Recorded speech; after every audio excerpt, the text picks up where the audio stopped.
capítulo dessa semana começa relembrando a nós o que os meninos tinham discutido no vestiário. Isagi havia concordado que no segundo tempo eles mudariam a maneira como estavam jogando. Era hora de fazer um experimento com uma nova formação tática. E ela seria aplicada durante os contra-ataques, em vez de focar em construir jogadas como eles estavam fazendo antes. Um estilo de jogo cujo qual espera pelo ataque da seleção da Nigéria. Eu acho que de certa forma isso cobre bem a parte defensiva, né? Que era o que o Aiko e o Nico tinham apontado no 318 e, querendo ou não, isso ainda possibilita uma armação muito mais forte, já que eles estarão conscientes de que é o contra-ataque que estão buscando. Eu pelo menos achei bem pensado, até pela vantagem no placar, eles não precisam se sujeitar tanto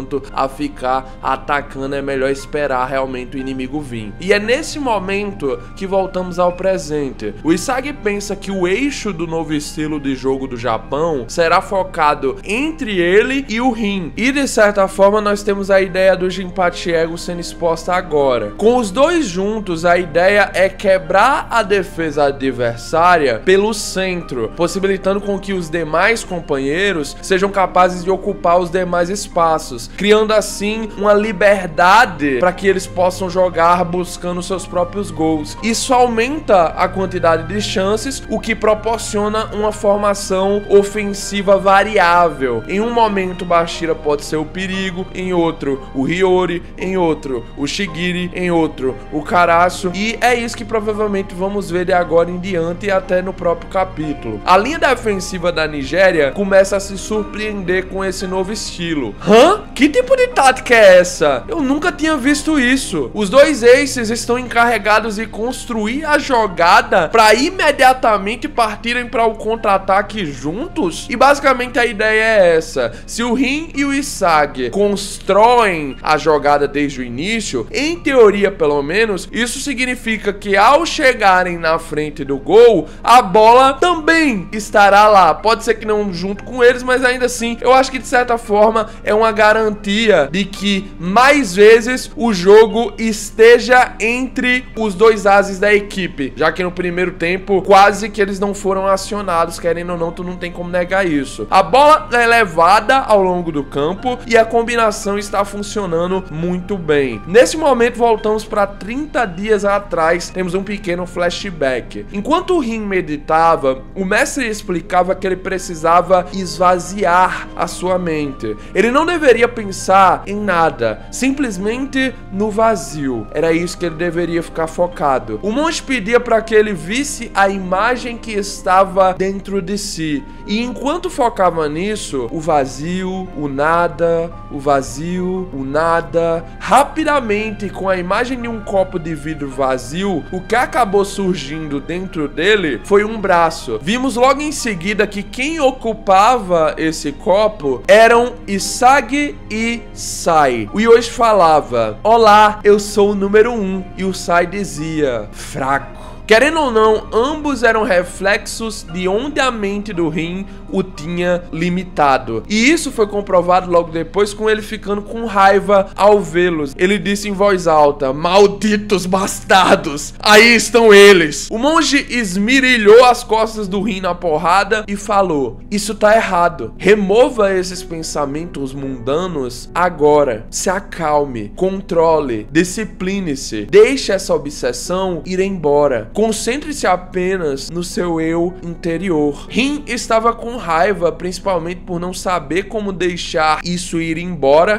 Para ele, isso era praticamente impossível, ele realmente não tinha nem sequer uma ideia do que fazer. E voltando à sua meditação, ele pensava consigo: se não fosse por Sai e Isagi, eu não seria quem eu sou agora. Se realmente há algo do meu verdadeiro eu restante dentro de mim, então definitivamente seria essa parte de mim que quer destruir o Sai pai e o Isagi. Mas no fundo desse impulso destrutivo existe uma verdade. E essa verdade é que eu quero a glória. Mesmo que para isso eu tenha que destruir a mim mesmo. Qualquer coisa que atrapalhe esse instinto não passa de uma ilusão. Sendo marcado com muita pressão pelos nigerianos, Rin passou a bola pro Bashira, que disse que era hora de buscar mais um gol. O ego pensou: isso, diamantes brutos. O futebol para a natureza humana é uma caçada, e o atacante é o herói que dá o golpe final em sua presa. Essa é a verdade absoluta. Bashira finalizou, mas dessa vez o Oboabona conseguiu impedir. O ego continuou: em outras palavras, nesse cenário da melhor caça do mundo, quem possui a mentalidade e capacidades mais adequadas será o humano que se tornará o melhor atacante do mundo. Hiyori teve sua oportunidade e o goleiro, se esticando por inteiro, conseguiu alcançar a bola. Shigiri é quem chegou também tentando finalizar o rebote dele e o ego continuava. Por isso, tentem. Vejam se seus egos podem alcançar os heróis. Onazi colocou sua cabeça no meio da trajetória do chute do Shigiri e mais uma vez o gol conseguiu ser evitado. A zaga tentava se organizar de toda maneira possível. Se eles não conseguissem o rebote, a pressão não iria parar. Rin, enquanto via a bola viajar nos céus, pensava: irmão,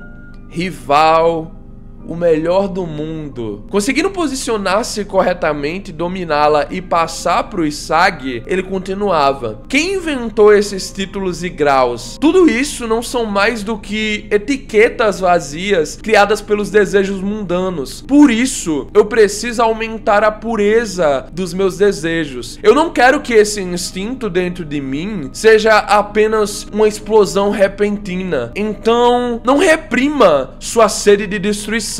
Torne-a algo que seja parte de você. Isagi tocou pro Bashira, que chegou à conclusão: pronto pra mudar, fera maluca? Rin, com sua aura em mutação, prometeu pra si: eu não vou mais mostrar minha língua. Eu vou me tornar a besta da destruição que eu realmente sou. Onazi, vendo ambos ases se movimentando em busca do gol, se surpreendeu. Os dois que tinham armado a jogada e estavam anteriormente dando suporte, rapidamente mudaram, buscando a partir desse momento seus próprios gols. Inclusive, os demais jogadores do Japão também. Como que supostamente a Nigéria seria capaz de parar isso? E a resposta é óbvia: não tinha como, gente. O Bashira apenas mandou o ultimato: eu posso ver isso. Segurando a bola, visualizando o futuro e fazendo um passe extraordinário, o Meguro se consagrou o melhor da partida até o momento, cara. A bola veio não para alguém, mas sim para aquele que estava disposto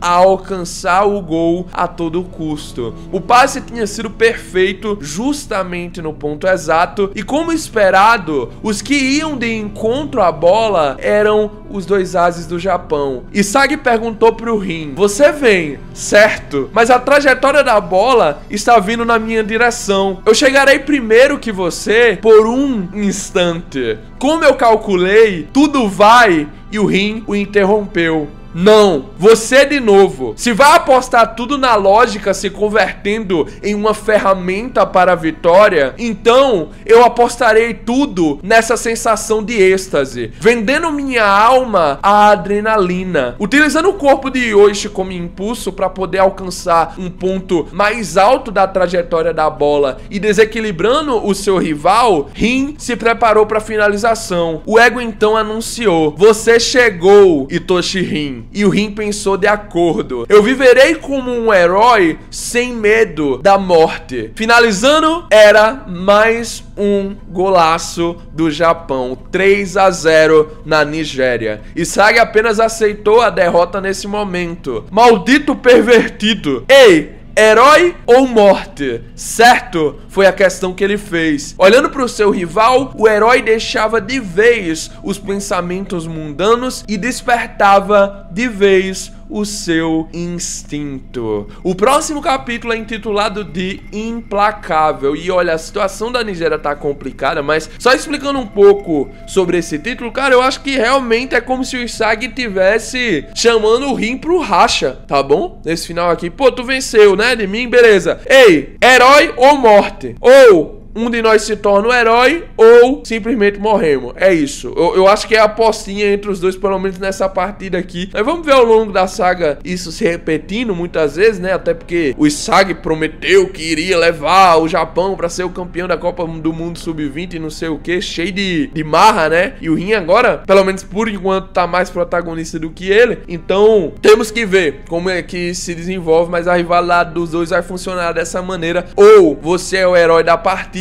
ou simplesmente você tá morto. Não vale de nada o resto que tu fez na partida, pelo menos é como aparenta que vai funcionar por enquanto, ok? A Nigéria tá acabada, gente. Sinceramente, esse título aqui de Implacável é só realmente, provavelmente, um capítulo onde o Kuzo vai pensar muito sobre como não dá, o Onase também. Eu acho que tá faltando pouco pra Nigéria levantar o pano, tá ligado? Pra cima. Será que nós já vamos ver um gol em seguida do outro? Seria tão interessante que no próximo capítulo já saísse outro gol, cara. Eu não sei. Eu acho que os autores vão ter um pouquinho de pena da Nigéria. Eu não queria que eles tivessem pena da Nigéria, sendo bem honesto, mas não sei, cara, como esperar esse capítulo que vem. Tá numa média disso, né? Um capítulo livre, um capítulo gol, um capítulo livre, um capítulo gol. Mas se tudo bater aí nos cálculos, vai fazer os 10 capítulos pra fechar o volume logo mais, tá bom? Esse volume desde que se iniciou a partida contra a Nigéria. Então, eu tô esperando o encerramento. Vou ser honesto com vocês, cara. Eu não espero mais nada além do encerramento. Vamos ver como isso se desenvolve, beleza? Tamo junto, gente. Valeu, falou e... Cut!